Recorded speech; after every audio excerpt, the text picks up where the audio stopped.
ഏട്ടാ, ഒന്ന് വേഗം വാ. അത് തീരുന്നതിന് മുൻപ് നമുക്ക് ആ പറമ്പിൻ്റെ അടുത്തേക്ക് എത്തണം. എൻ്റെ കൈ പിടിച്ച് വലിച്ചുകൊണ്ട് അവൾ മുന്നോട്ട് നടന്നു. ആ ആൾക്കൂട്ടത്തിനിടയിൽ റീത്തയും കൊണ്ട് നിൽക്കുന്നത് എനിക്ക് വലിയൊരു പരീക്ഷണമായി മാറി. വെടിക്കെട്ടിൻ്റെ വെളിച്ചം ഓരോ തവണ ആകാശത്ത് വിരിയുമ്പോഴും താഴെ റീത്തയുടെ കൊഴുത്ത രൂപവും ആ വസ്ത്രങ്ങളും കൂടുതൽ തെളിഞ്ഞു കണ്ടു. റീത്തയിട്ടിരുന്ന മോഡേൺ ഡ്രസ്സിലെ ആ വെള്ളക്കോട്ട് തോളിൽ നിന്നും വയറിൻ്റെ കൃത്യം നടുവിൽ അവിടെ വടയ്ക്ക് മുകളിലായി ഒരു ബട്ടണിട്ട് ഘടിപ്പിച്ചിരിക്കുകയായിരുന്നു. വടഭാഗം മറന്നു നിൽക്കുന്നുണ്ടെങ്കിലും അത് ഒരു വി ആകൃതിയിൽ അങ്ങനെ നിൽക്കുകയാണ്. ഒരു വെള്ള സ്ലീവ്ലെസ് ബനിയൻ്റെ ഇറുകിയ മുറുക്കത്തിൽ അതങ്ങനെ ആ കോട്ടിൻ്റെ വിടവിലൂടെ പ്രകടമായിരുന്നു. ചുറ്റും നിൽക്കുന്ന ഫ്രീക്കൻ പിള്ളേരുടെ നോട്ടം ആവനായിലെ അമ്പുകൾ പോലെ റീത്തയിലേക്ക് തറച്ചു നിൽക്കുന്നത് ഞാൻ ദേഷ്യത്തോടെ ശ്രദ്ധിച്ചു.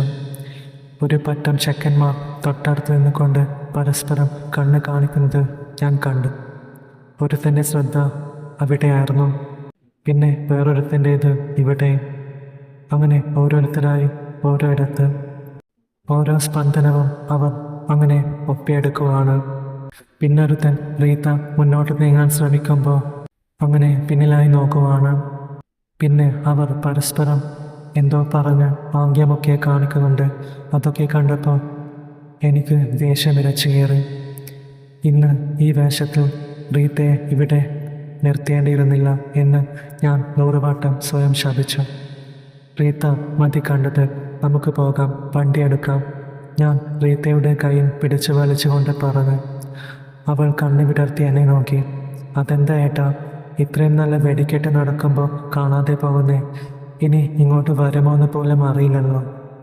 അതൊക്കെ മതി, ഇവിടുത്തെ അന്തരീക്ഷം അത്ര ശരിയല്ല. നീ ഒന്ന് നോക്കിക്കേ, ആൾക്കാർ നിന്നെ എങ്ങനെയാ നോക്കുന്നതെന്ന് ഞാൻ റീത്തയുടെ ചെവിയിൽ ദേഷ്യത്തോടെ പറഞ്ഞു. അവൾ ഒന്ന് ചുറ്റും നോക്കി, എന്നിട്ട് എന്നെ നോക്കി പരിഹസിച്ചു ചിരിച്ചു. ആ കോട്ടിൻ്റെ കോളർ ഒന്ന് ശരിയാക്കി. എന്നിട്ട് അവൾ പറഞ്ഞു, ഓ അതിനാണോ ഈ ബഹളം? ഏട്ടാ, ഇതൊക്കെ ഇപ്പോഴത്തെ കാലത്ത് എല്ലാവരും ഇടുന്ന ഡ്രസ്സാ. ഇതിലൊക്കെ എന്തിനാ ഇത്ര കുഴപ്പം കാണുന്നത്? ആരെങ്കിലും നോക്കുന്നുണ്ടെങ്കിൽ നോക്കട്ടെ, അത് അവരുടെ കുഴപ്പമില്ലേ? അവരൊക്കെ ഒന്ന് നോക്കിക്കോട്ടെ ഏട്ടാ. എൻ്റെ ഭംഗി നോക്കാൻ ആൾക്കാർ ഉണ്ടാവുന്നത് എനിക്കും ഇഷ്ടമാണ്. ഏട്ടൻ വെറുതെ ഈ പഴഞ്ചൻ ചിന്താഗതിയും കൊണ്ട് നടക്കാതെ. റീത്തയുടെ ആ മറുപടി എന്നെ ശരിക്കും സ്തംഭിപ്പിച്ചു. തൻ്റെ സൗന്ദര്യം മറ്റുള്ളവർക്ക് ഒരു കാഴ്ചയാവുന്നത് റീത്ത ഭയപ്പെടുന്നില്ലെന്ന് മാത്രമല്ല, അതൊരു ചെറിയ രീതിയിൽ ആസ്വദിക്കുന്നുണ്ടോ എന്ന് പോലും എനിക്ക് തോന്നിപ്പോയി. പെട്ടെന്നായിരുന്നു മൈക്കിൽ കൂടെ ഘോഷയാത്ര വരുന്നുണ്ടെന്ന് അറിയിപ്പ് വന്നത്. ഘോഷയാത്ര വരുന്നുണ്ടെന്ന് അറിയിപ്പ് കിട്ടിയതോടെ ജനക്കൂട്ടം ഇരച്ചു കയറാൻ തുടങ്ങി.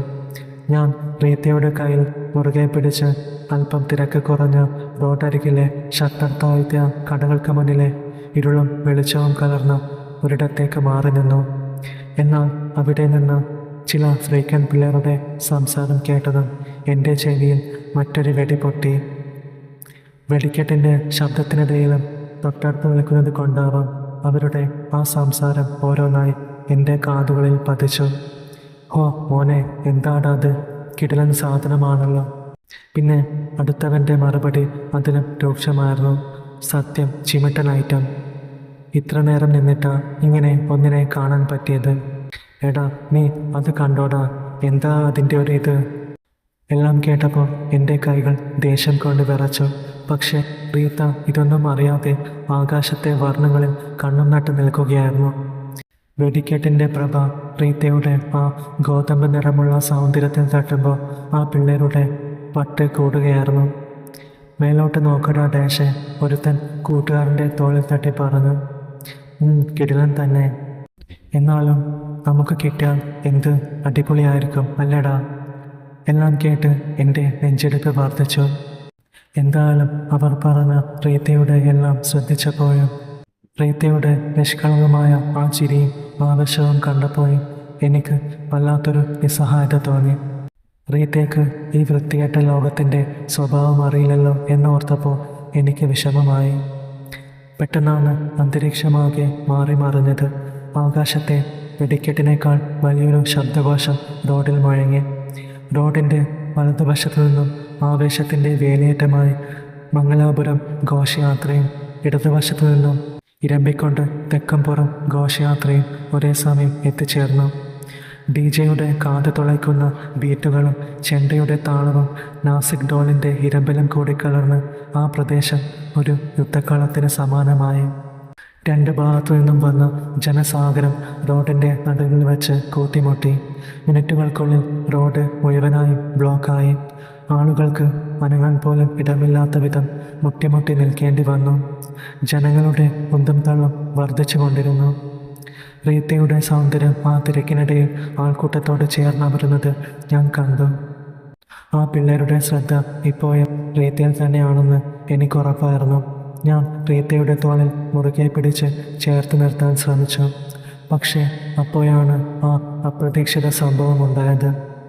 ഘോഷയാത്രയുടെ ഇടയിൽ നിന്നും ആരോ ഒരാൾ അതിശക്തമായ ഒരു പടക്കം റോഡിൽ തന്നെ ഇട്ട് പൊട്ടിച്ചു. കാതടപ്പിക്കുന്ന ആ ശബ്ദം തൊട്ടടുത്ത് നിന്നാണ് വന്നത്. അതോടെ ജനം പരിഭ്രാന്തരായി. മുന്നിൽ നിന്നുള്ള വലിയൊരു ആൾക്കൂട്ടം പെട്ടെന്ന് പിന്നിലേക്ക് ആഞ്ഞു തള്ളി. ആ തള്ളലിൻ്റെ ആഘാതത്തിൽ എൻ്റെ ബാലൻസ് തെറ്റി. കാലുകൾ വേച്ചു പോയ ഞാൻ തറയിലേക്ക് മലർന്നടിച്ച് വീണു. ആളുകൾ എൻ്റെ മുകളിലൂടെ ചവിട്ടിക്കയറുമോ എന്ന് ഭയന്ന നിമിഷം. പെട്ടെന്ന് ആരോ ഒരാൾ എൻ്റെ കൈ പിടിച്ചുയർത്തി എന്നെ എഴുന്നേൽപ്പിച്ച് നിർത്തി. ഞാനാകെ വിയർത്ത് കൊള്ളിച്ചു പോയിരുന്നു. വസ്ത്രത്തിലെ പൊടി തട്ടി ഞാൻ വേഗം മുന്നിലേക്ക് നോക്കി. റീത്ത എവിടെ? റീത്ത, ഞാൻ ഉറക്കെ വിളിച്ചു. പക്ഷേ തൊട്ടടുത്ത് അവൾ ഉണ്ടായിരുന്നില്ല. എൻ്റെ തൊട്ട് മുന്നിൽ നിന്നിരുന്ന റീത്ത എവിടെ? ഘോഷയാത്രയുടെ ബഹളത്തിനിടയിൽ DJ-യുടെ ശബ്ദത്തിൽ എൻ്റെ വിളി ആരും കേട്ടില്ല. ആ വലിയ റോഡിൽ ജനങ്ങൾ തിങ്ങി നിറഞ്ഞ് ആടുകയാണ്. തൻ്റെ സുന്ദരിയായ റീത്തയെ ആ ആൾക്കൂട്ടം എങ്ങോട്ടോ ഒഴുക്കിക്കൊണ്ട് പോയിരിക്കുന്നു. അവന്മാരുടെ നോട്ടവും ആ കമൻ്റടികളും എൻ്റെ ഉള്ളിൽ തീയായി പടർന്നു. വെപ്രാളം കൊണ്ട് ഞാൻ ചുറ്റും നോക്കി. എവിടെയും തലകൾ മാത്രം. എൻ്റെ കയ്യിൽ നിന്നും റീത്ത എങ്ങനെയാണ് അകന്നു പോയത്? ആൾക്കൂട്ടത്തിൻ്റെ തിരക്കിൽ റീത്ത എവിടെയായിരിക്കും? ആൾക്കൂട്ടത്തിൻ്റെ തിരമാലകൾക്കിടയിലൂടെ പരിഭ്രാന്തിയോടെ കണ്ണോടിച്ചപ്പോഴാണ് കുറച്ച് മാറി ഞാൻ ആ കാഴ്ച കണ്ടത്. എൻ്റെ നെഞ്ചിടിപ്പ് ഒരു നിമിഷം വിളച്ചു പോയി. ഞാൻ പേടിച്ചതുപോലെ തന്നെ സംഭവിച്ചിരിക്കുന്നു. ആ മൂവർ സംഘം റീത്തയെ വളഞ്ഞിരിക്കുകയാണ്. ഏകദേശം 23-25 വയസ്സൊക്കെ പ്രായം തോന്നിക്കുന്ന അവന്മാർ അവൾക്ക് ചുറ്റും ഒരു മനുഷ്യ കവചം പോലെയാണ് നിൽക്കുന്നത്. തിക്കും തിരക്കും കാരണം ആർക്കും അനങ്ങാൻ പറ്റാത്ത ആ അവസ്ഥയെ അവർ മുതലെടുക്കുകയായിരുന്നു. റീത്തയുടെ അടുത്തടുത്തായി നിൽക്കുന്ന അവർ പലതും കാണിക്കുന്നുണ്ടായിരുന്നു. അതൊന്നും റീത്ത അറിയുന്നുണ്ടായിരുന്നില്ല. തനിക്ക് പിന്നിൽ കൃത്യമായി അങ്ങനെ നിൽക്കുന്ന അവൻ്റെ ഉള്ളിലിരിപ്പ് മനസ്സിലാക്കാതെ റീത്ത വെപ്രാളത്തോടെ എന്നെ തേടുകയായിരുന്നു. പക്ഷേ ഹൈറ്റ് കുറച്ച് കുറവുള്ള റീത്തയ്ക്ക് അതൊരിക്കലും എളുപ്പമല്ലെന്ന് എനിക്കുറപ്പായിരുന്നു. അവന്മാർ മാറി മാറി പല ഗോഷ്ഠികളും അങ്ങനെ കാണിക്കുന്നു. റീത്തയ്ക്ക് അതൊക്കെ മനസ്സിലായോ ഇല്ലയോ എന്നോണം റീത്ത എന്നെ തേടുകയായിരുന്നു. റീത്തയുടെ മുഖത്ത് അവരോട് പേടിയോ അസ്വസ്ഥതയോ ഇല്ല. പകരം ആൾക്കൂട്ടത്തിനിടയിൽ ഒറ്റപ്പെട്ടു പോയ തന്നെ സംരക്ഷിച്ചു നിർത്തുന്ന 3 സഹോദരന്മാരാണ് അവരെന്ന് കരുതി റീത്ത അവരോടങ്ങനെ ചേർന്ന് നിൽക്കുകയാണ്. അല്ലെങ്കിൽ ഈ ഘോഷയാത്ര ഇപ്പോൾ തീരും എന്ന് കരുതി കാണും. അവന്മാരുടെ കണ്ണുകളിലെ ആ ഇതും അവർ പരസ്പരം കൈമാറുന്ന കുസൃതി നിറഞ്ഞ നോട്ടങ്ങളും ചിരിയും കാണുമ്പോൾ എൻ്റെ ദേഷ്യം ഇരച്ചു കയറുകയായിരുന്നു. ഘോഷയാത്രയുടെ DJ ശബ്ദം മുറുകുമ്പോൾ ആ തളലിൻ്റെ മറവിൽ ഒരുത്തൻ അങ്ങനെ അപ്പോൾ അതിൻ്റെ ഒരു ആവേശം അവന്മാരുടെ മുഖത്ത് പ്രകടമായിരുന്നു. എനിക്കാണെങ്കിൽ അങ്ങോട്ടേക്ക് എത്താൻ കഴിയുന്നില്ല. ജനങ്ങൾക്കിടയിൽ ഞാൻ ശരിക്കും ശ്വാസം മുട്ടുകയായിരുന്നു. റീത്ത എന്ന് ഞാൻ ഉറക്കെ വിളിച്ചെങ്കിലും ആ ചെണ്ടമേളത്തിൻ്റെ ഇരമ്പലിൽ എൻ്റെ ശബ്ദം വെറും ശൂന്യതയിൽ ലയിച്ചു. റീത്ത അവന്മാരുടെ വലയത്തിൽ തന്നെ അമർന്നിരിക്കുകയാണ്. ഓരോ നിമിഷവും ആ തിരക്കിൻ്റെ മറവിൽ അവർ അങ്ങനെ അറിഞ്ഞും അറിയാതെയും അങ്ങനെ. പക്ഷേ റീത്ത അതൊന്നും ശ്രദ്ധിക്കുന്നില്ല, അറിയുന്നില്ല എന്നത് എന്നെ കൂടുതൽ ദേഷ്യം പിടിപ്പിച്ചു. തിരക്കിൻ്റെ ആ തിരമാലകൾക്കിടയിൽ റീത്ത തൻ്റെ പാൻറ്റിൻ്റെ ഇറുകിയ പോക്കറ്റിലേക്ക് കഷ്ടപ്പെട്ട് കൈ കടത്തുന്നത് കണ്ടപ്പോൾ എനിക്ക് നേരിയൊരു ആശ്വാസം തോന്നി. റീത്ത എന്നെ വിളിക്കാൻ ഫോൺ എടുക്കുകയാണെന്ന് എനിക്കുറപ്പായിരുന്നു. അവന്മാരുടെ ഇടയിൽ നിന്നും രക്ഷപ്പെടാൻ റീത്ത എന്നെ തിരയുകയാണെന്ന് കരുതി ഞാൻ വെപ്രാളത്തോടെ എൻ്റെ ഫോൺ കയ്യിലെടുത്തു. റീത്തയുടെ പേര് സ്ക്രീനിൽ തെളിയുന്ന ആ നിമിഷത്തിനായി ഞാൻ കാതോർത്തു. എന്നാൽ ഫോൺ ചെവിയിൽ വെച്ച് നിൽക്കുന്ന റീത്തയുടെ മുഖം പെട്ടെന്ന് വാർന്നത് ഞാൻ കണ്ടു. നിരാശയോടെ റീത്ത ഫോൺ താഴെ ഇറക്കി. ഞാൻ എൻ്റെ ഫോണിൻ്റെ ഡിസ്പ്ലേയിലേക്ക് നോക്കി. ഒരു സിഗ്നൽ പോലുമില്ല. 40,000-ത്തിലധികം ആളുകൾ തടിച്ചുകൂടിയ ആ മെയിൻ റോഡിൽ മൊബൈൽ ടവറുകൾ മുഴുവനായും ജാമായിരിക്കുകയാണ്. എൻ്റെ നെഞ്ചിടിപ്പ് ഒന്നുകൂടി വർദ്ധിച്ചു. റീത്തയ്ക്ക് എന്നെ ബന്ധപ്പെടാൻ ഒരു വഴിയുമില്ല. റീത്തയുടെ മുഖത്തെ ആ നിസ്സഹായത കണ്ടതും ചുറ്റും നിന്ന് അവന്മാർ അത് ആഘോഷിക്കാൻ തുടങ്ങി. പെട്ടെന്നായിരുന്നു ആ സംഭവം ഉണ്ടായത്. ഒരു 4 പേര് അങ്ങോട്ടേക്ക് വന്നു. പിന്നെ അവന്മാരുമായി വഴക്കിടുന്നു. അവർ റീത്തയോട് എന്തോ ചോദിക്കുന്നു. റീത്ത അവരോട് എന്തൊക്കെയോ പറയുന്നു. അവസാനം ആ 4 പേര് അവന്മാരുമായി അടിയുണ്ടാക്കുന്നു. ഇതൊക്കെ ഞാൻ ആകാംക്ഷയോടെ അങ്ങനെ കണ്ടു നിന്ന് പോയി. അങ്ങനെ അവിടെ മുട്ടനടി. അതിനിടയിൽ ഒരുത്തൻ റീത്തയുടെ കയ്യിൽ പിടിച്ച് സുരക്ഷിതമായ ഒരിടത്തേക്ക് മാറ്റാൻ ശ്രമിക്കുന്നു. റീത്ത അവനോടൊപ്പം പോകുന്നു. ഇവിടെയാണെങ്കിൽ അവന്മാരും ആ 3 പേരും തമ്മിൽ ഭയങ്കര അടി. അവസാനം അവന്മാരെ പേടിച്ചോടി. പിന്നെ റീത്തയും ആ 4 പേരും അങ്ങനെ നിൽക്കുന്നു. അവർ റീത്തയോട് എന്തൊക്കെയോ ചോദിക്കുന്നു. അവൾ വിഷമത്തോടെയും വെപ്രാളത്തോടെയും കൈകൊണ്ട് ഭാഗ്യം കാണിച്ച് എന്തൊക്കെയോ പറയുന്നു. അവന്മാരെ കണ്ടിട്ട് നല്ലവരാണെന്ന് എനിക്ക് തോന്നി. അപ്പോഴാണ് എൻ്റെ ശ്വാസം നേരെ വീണത്. എനിക്ക് മനസ്സമാധാനമായി. അങ്ങനെ ഏകദേശം അരമണിക്കൂർ കൊണ്ട് വളരെ കഷ്ടപ്പെട്ട് തിങ്ങിനിറങ്ങി ഞാൻ റീത്തയുടെ അടുത്തെത്തി. എന്നെ കണ്ടതും റീത്തയുടെ കണ്ണുകൾ സന്തോഷം കൊണ്ട് വിടർന്നു. അവൾ കരഞ്ഞുകൊണ്ട് ചിരിച്ചു. അങ്ങനെ ഞാൻ അടുത്തെത്തിയപ്പോൾ അതിൽ ഒരുത്തൻ ചോദിച്ചു, ആരാ?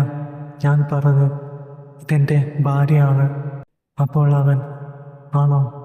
ശരി, സൂക്ഷിച്ചു പോകണേ. ഇവിടെ കുറേ അലവലാതി പിള്ളേരുണ്ട്. ഞാൻ പറഞ്ഞു, ശരി, വളരെ നന്ദിയുണ്ട് കേട്ടോ. നിങ്ങളുടെ നല്ല മനസ്സിന് എത്ര തവണ നന്ദി പറഞ്ഞാലും മതിയാവില്ല. അപ്പോൾ അവനൊന്ന് ചിരിക്കുക മാത്രം ചെയ്തു. കൂടെ മറ്റ് 3 പേരും.